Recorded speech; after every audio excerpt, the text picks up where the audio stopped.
Hey y'all, this is Tim from Harvest Hills Homestead. Today, Saturday, the weather is mid 70s right now, probably going up to 80, 83, 84, which is lovely to work on the farm. Yesterday, we had an incident where the goats decided they were not happy. If you're thinking of getting goats, don't. They are good for certain things, and then they're horrible for most other things.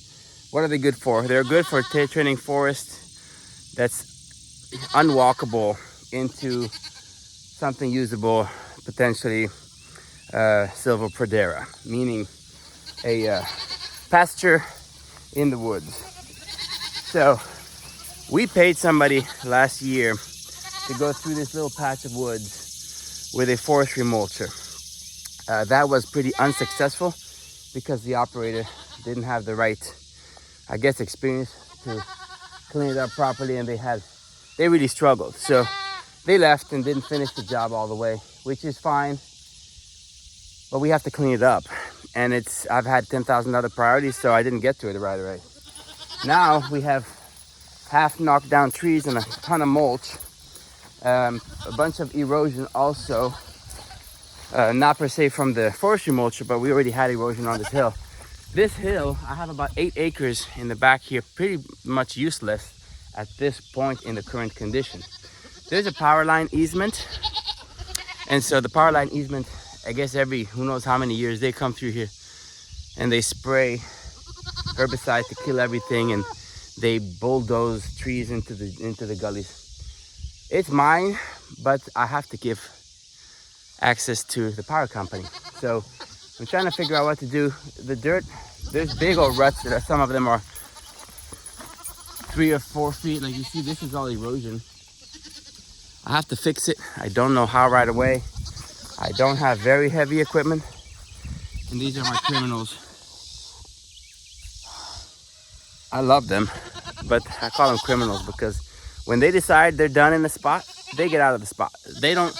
They'll take a good shock from this electric wire to get grass on the other side. So it doesn't matter how hot the thing is. Once they're done on one spot, they will push through. Hey goats. But you gotta say, they're cute. So hold on, I'm trying to do this with one hand. So this area has been forestry mulched. It was 15 times thicker. You could not walk through here. So they've opened it up pretty good, removed the big patch at the top of the hill. But now it's starting to grow back with a lot of small stuff, and I have to clean the base of the forest floor. Goats are good for me to get more access. So I'm gonna walk this fence line because every time there is a little piece of shrubbery touching the fence, like right here, I'm not sure what kind of brush this is, but this will ground the fence. So this, I think I made a little video about this tool. One of my favorite farm tools when I'm doing fence lines. It's about $140 plus the battery if you have batteries. I have a ton of DeWalt batteries. So this little tool, DeWalt, thank you. This is my 3rd one. I have wore out 2 more. Again, I put them through the ringer. But for forestry, if you're trying to cut trails through the woods, amazing. It can go up to about 2.5 inch. Sorry, not 2.5, about 1.5 inch branch. And it's amazing. For stuff like this, you just clip. And then again, the goats like that stuff, so I just throw it over to them. But every time I remove a little branch from the fence line gets more hot, or stronger shock to my animals. And it's important because they'll respect it better. And every time it touches, it grounds itself. And when it grounds itself, it loses some of the, what's the term? Jewel? The jewel? I think jewel is like the resistance for these shock fences. So I go through, every time there's a little branch touching, I clean it up so that we don't lose power. And you'll see after a couple days, the branches that touch the fencing turn brown because they continuously get shocked or power goes through there. This one's not that bad because the very bottom of the fence is not electrified. And I'm just really looking for the big ones, like this little oak tree. And I don't know how hungry they are for oak. In the winter, they love it because there's no grass. And they're eating, you know, dry stuff the whole winter. But it makes a difference for my electric. The longer they're in one spot, they start getting restless. And they start trying to test the wire. So the hotter the wire, the more respect they have for it, of course. We moved them here yesterday in a rush because they escaped. And you see, this is what I mean. The ground of the forest is covered in these branches. So I can't really pass a mower through here. I can't keep working on it to make it into a pasture. And I have no fencing yet. So we have a tall order. We've been here for over a year on a 102-acre farm. And the fencing that was here, all of it, every single strand of fencing is in disrepair. It is an absolutely gorgeous property. Most of the property goes past the house at the top of the hill. And there's about 8 acres back here that will probably be good for goats. Maybe some hogs. And again, we're not going into production farming at all. I'm not interested in that. But I do want to be self-sufficient and use animals like these goats. Now look at them. They're thinking I have a snack for them, so they're really not paying attention to what's around them. But as they stand there, they are going to keep eating. Of course, they go for the candy first. So they might like that little bush, right? Let's see, they'll nibble at it. Once their favorite candy's gone, they will move on to the next candy until they're pressured to eat what they don't want to eat. Let's pay attention. So they're foraging.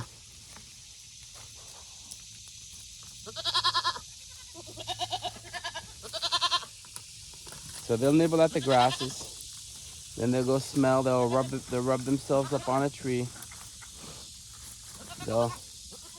And this is perfect. They love this because they can climb on branches. They can climb on some stumps. They can rub themselves. They have some shade. So I have to make sure they can stay in a safe space from predators, because goats are prey, meaning they're food for predators. I am a predator. So, you know, we humans, we eat goats. Now, I don't personally. I love goat meat, but these are not, I'm not eating these goats, not because I don't like goat meat, but honestly, these are pets. We bought them to breed them, and I sell the babies, and the babies end up paying for our hay bill. So the hay we need to buy for our other animals, like our horses and the goats in the winter, the sale of the babies basically pays for my hay bill. So, and they're gonna help us clean up this property to the extent of, you know, turning these little useless areas into useful pastures. So turning this mess into a useful grazing area for animals is probably going to take about 3 years. And not because, you know, of my own personal timeline, but the ground has been covered by forestry, right? I'm sorry, I'm kind of stuttering here, but I'm trying to set this post. So these posts have spikes. And if you end up in a rocky area, which Tennessee is one big rocky area. Let me try to find a soft spot. Oh, I think I found a good soft spot. You have to press it into a soft spot to hold itself good enough to not. And then I try to push the fencing down so they don't see an opening. So all this mulchy stuff is from when the forestry mulches. So this is about 6 months old. You see, it's still not decomposed. The lower, if you go deeper, it's starting to decompose a little bit. There's no grasses yet. But I don't want to clean this up, because if I clean that up, we're going to get massive erosion. So I kind of leave it on the base. Now the big stuff, we're going to try to clean up. This stuff, we will try to clean it up, condense it, put it in little piles, burn piles. They say that if these branches should decay 1 inch per year. So they say, let's say this is 6 inches. That would break down 1 inch per year naturally.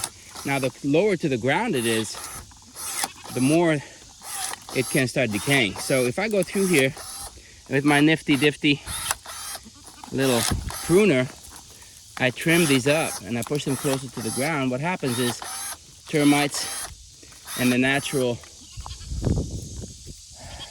tools God has created to clean up nature will start eating it up. And fungus and all this kind of stuff will start turning this into dirt. So it composts itself, and then nature, like this area, there's very little branches right here. This is perfect because it's shady. There is sunlight. Sunlight gives us grasses. That's why you see, go deep into the woods there's no grasses because the shade chokes out the grasses. So the principle here is we created an opening in the woods that has some shade, but also enough sunlight for the sunlight to hit the base for grasses to grow. And then my job as the homesteader evolving into a farmer, I have to manage this. What do I mean with manage? Like this little patch right here, if I leave it alone, it turns back into forest within, a couple of years. Like this little oak tree is probably 4 years old. This oak tree cannot be bush hogged anymore. It's about 3 inches at the base. There's not a bush hog. I mean, I'm sure a very big bush hog could knock it down, but this requires a little chainsaw. So this one, I can trim it up a little bit for now to slow down the growth, cut the top off. But if I take this area and I condense it a little bit, and if I had more hands, I could throw this in a burn pile, but the lower to the ground these branches are, the faster it decomposes. But then also it creates a problem because little trees now have a chance to grow. So the base of a forest goes crazy after this. Pokeweed and all kind of other weeds that are suppressed because the base doesn't get sunlight. Now it's getting sunlight for the first time in 40 years, if it was at one point pasture. And so without management, if I would leave this alone, this patch would be even thicker, fully grown, where there's like one little sapling, a sapling like this every foot, and then you cannot walk through it. And so it's good for deer, it's good for nature's habitat, it's good for rabbits and turkeys to shelter in, but it's not good for me as a farmer to be able to use my land to produce anything useful. So we are not turning this whole property into pastures because that would not be the right kind of management. But this property was not managed at all for the last 30 years. And so we have to just do a couple years push to claim back about, realistically, I think I can add about 25 acres of pasture on this property with a few years of intensive reclaiming of the forestry into pasture. That does not mean I'm deforesting this piece of land, because the forest is always claiming it back. But just doing some selective management in areas like this, they're useful. They're steep, but useful enough that I can, with goats and then run hogs through there, eventually create a pasture that I can run cattle on. And, I am not going to become a cattle farmer, but if I can have ideally 4, maybe 10 maximum heifers or female cows, and have a cow-calf operation, just small enough to create some meat for my family and to offset some cost of all this operation. And running cows on your land also really helps regenerate this land. And we can go into all kind of theories. Years ago, when this continent first was found by European settlers, they found herds of bison and buffalo and grazing elk and deer, and the herd was tens of thousands of animals in a herd. And when you have a herd that big walking through a forest, they turn, you know, areas like this into a prairie real quick. The pressure of these animals, and every 2-3 months the herd would return and go back over the same area. So the U.S. prairies would stay prairies, and the forest would get thinned down enough to have grazing areas in the forest. People think, oh, the U.S. has been deforested. No, there's more forest now than there ever has been in the history of this country. It's been studied extensively. I think I've read recently a number that the U.S. has 80% more forestry, mature forest, than when the Pilgrims first came to America. So the big prairies that the buffaloes ran on are farmland now. But because the buffalo's gone, if you don't till it with a tractor and a plow, it's turning into forests again. So what am I doing here? I'm just reclaiming enough. I have about 80% forest, 20% pasture.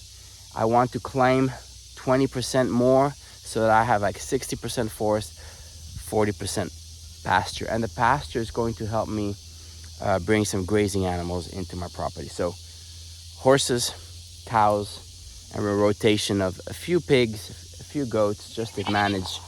And it's also for our enjoyment. I really love these animals, even though they annoy me just as much as I love them. It's a lot of fun. So as a young man, young. don't say anything. I'm young. I'm 44 years old. I got 2 teenage kids. My daughter loves horses. My son, he's a teenager, so we'll figure out what he loves soon. They help as much as they can, and we're trying to build something that the kids, when they grow up and they have their own families, they can come and just enjoy. We have a beautiful creek running through this property, and it's just a beautiful little paradise, and I'm trying to make it something fruitful. So just me ranting for 17 minutes about how to turn forest into pasture and how to reclaim your land to be productive for food production and self-sufficiency. Tim from Harvest Hills Homestead. See you on the next one. Goats, say hi. Goats. See ya.